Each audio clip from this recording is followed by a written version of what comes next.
Hi all, it's Fenrivian again, and this time around I am bringing you the new Eldar Wraithknight. You see him there, I think that's his dual heavy wraith cannons and scatter laser build on the front there. Now, first thing to note is the boxes have changed for this guy, so if yours comes unwrapped and looking like a normal Airfix kind of box, don't worry.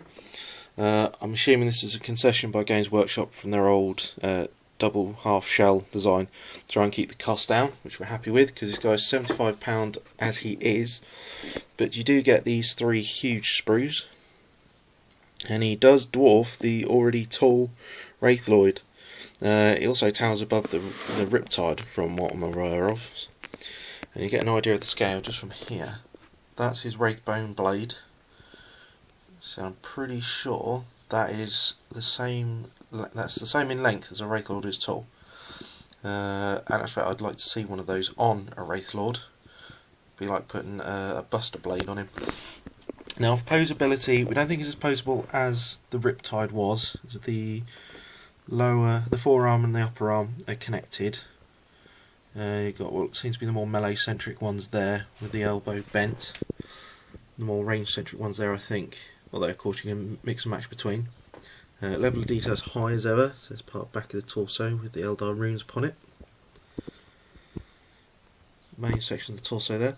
There's the second part of this, which is the new scatter shield, I think that's the right phrase, which is a purchased upgrade to give it a 5 up invulnerable. Even at toughness 8 he does sit with a 3 up save base, so toughness 8 is always a pest, but as a Tau player I know I've got a build ready for him. Just look at that blade. Look at that. Coming over, this is more sort of torso and legs. The size of that. Now that's his lower leg. That's effectively his calf and ankle. Huge one. There's another one there. These are the main veins there. Part 1 for his back. His head, shoulder armour, around the back of the neck collar. This guy's huge. There's the front of the torso there in the middle. And on sprue 3 is predominantly weaponry with some additional torso. Now, other than these, which appear to wrap around the guns and the back of the arm, the kit is easily magnetised. Bring it down. You can see here secondary weapon base part. You've got the shuriken catapults, scatter lasers for the target lock. Actually, there's missile launcher. I think that might be the missile launcher there. Actually, there we go. Or that could be star cannon actually. And here you've got the heavy wraith cannons, and you can see nice long, elegant lance style barrel as well, and they're both pegged on the end. Then you come across, we've got the sun cannon that everyone is talking about at the minute, and again square peg on the end, so it'll be easy enough to magnetise or just stick a chunky pin in to swap between matches. Same goes for the wraith blade, it's got a separate hand, the scatter shield, which would also mount separately, so you can easily make all the subcomponents and mix and match between games. Now, as noticed, this guy does dwarf pretty much anything else in the range, hence why a lot of people were wondering if this was a lead into Apocalypse. Apparently it's not.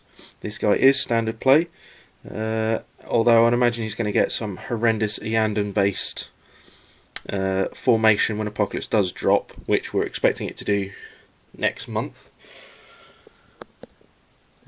Said earlier, 6 wounds, toughness 8. He's going to be quite a scary cookie to take. Plus the fact he's jump monstrous creature, so he should be able to get what you really don't want him to be. But at 75 quid, I think you probably are just about getting value. And of course, if you can find a local stockist, he'll do it between 10 and 20% off. All the better, especially because you got the Wraithguard kit came out as well. Ghost swords on that look nice. Can't imagine this guy converted with 2 swords. Ninja. So there you go. It comes with your standard instruction booklet, you've got the new large oval base in there as well, and a rather large, sizable sheet of transfers. It's going to be a fairly static pose, but he is so large and imposing, nobody's going to question it. No one is going to be concerned about that. They're going to be concerned about these, or this, getting target lock from the scatter lasers. The oh humble scatter laser that's now been turned into something that even Tau wish they had.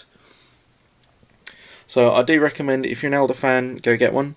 If you like doing dioramas of big monstrous creatures smacking the hell out of each other, then this is a golden demon ready to be made.